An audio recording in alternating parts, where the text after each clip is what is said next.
Major funding for this Read 180 workshop is provided by the National Science Foundation, America's investment in the future. Intel Corporation is a proud supporter of PBS. The Intel Innovation in Education Initiative provides teachers with the resources to inspire their students and encourage them to unlock their potential. At Jif Peanut Butter, we know just how choosy you are when it comes to your family, including the shows you value most. Public television encourages kids' curiosity and love of learning, and Jif is proud to support Cyberchase on behalf of all choosy moms and dads. And by a ready-to-learn television cooperative agreement from the U.S. Department of Education through the Public Broadcasting Service. And by the Corporation for Public Broadcasting. This program was also made possible by contributions to your PBS station from viewers like you. Thank you. Welcome to Workshop 3, Bud, Not Buddy. The 1930s were known as the Great Depression because all over the United States, people had no jobs and no money. Bud's Breakfast, an excerpt from Bud, Not Buddy, a novel by Christopher Paul Curtis, is set in Michigan in the 1930s. It is a work of historical fiction, but parts of it are based on things that really happened during the Great Depression. The video story will take you to these years, some of the hardest in American history.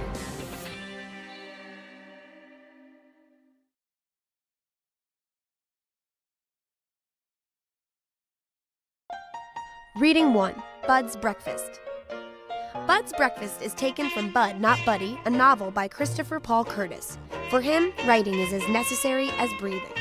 If I were a writer, I feel like I'd be lost. My life would be nowhere near as happy and as fulfilled as it is now.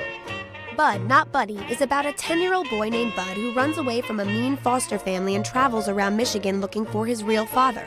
On the road, Bud has many adventures and meets up with lots of people who are poor and homeless just like he is.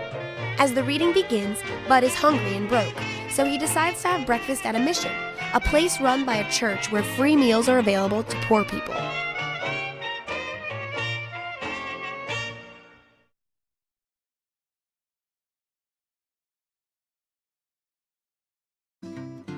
The 1930s was a tough decade for Americans.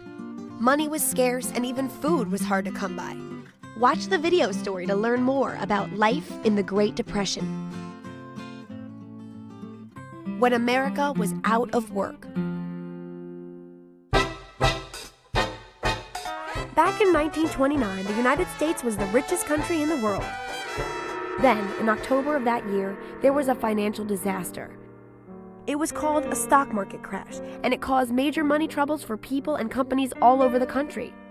Banks went broke and people lost their life savings. Businesses and factories closed and millions of people lost their jobs. Farmers had to give up their farms. Rich people became poor overnight.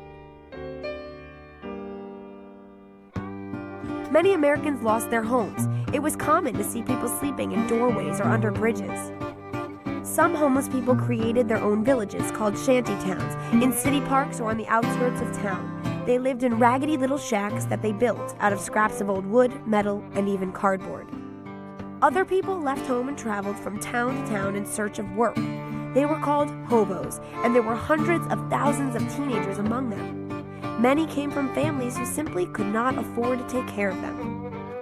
The hobos got around by hitchhiking or by sneaking onto freight trains and riding the rails. Jumping aboard a moving train was not only against the law, it was dangerous. You could lose an arm or a leg or your life. But for some teenagers and adults, the hobo life seemed better than staying at home and begging in the streets. Of course, with no jobs, no homes, and no money, just getting enough to eat was a struggle for many Americans. In some parts of the country, food riots broke out. People broke into grocery stores or attacked delivery trucks and ran away with food. And millions of people had to rely on bread lines and soup kitchens to feed them. Churches and other groups set up cafeterias where they cooked free meals for poor people. The food was simple and not necessarily delicious, but the people who ate it were grateful to have something in their stomachs. The lines of hungry people waiting patiently for food often stretched for blocks. Americans longed for their lives to improve. When Franklin D. Roosevelt was elected president in 1932, he promised to make things better for everyone. I pledge myself to a new deal for the American people. Roosevelt did start many government programs to help people in need by creating jobs as well as by giving them food. But the Depression continued for almost 10 more years. They were some of the toughest years in American history.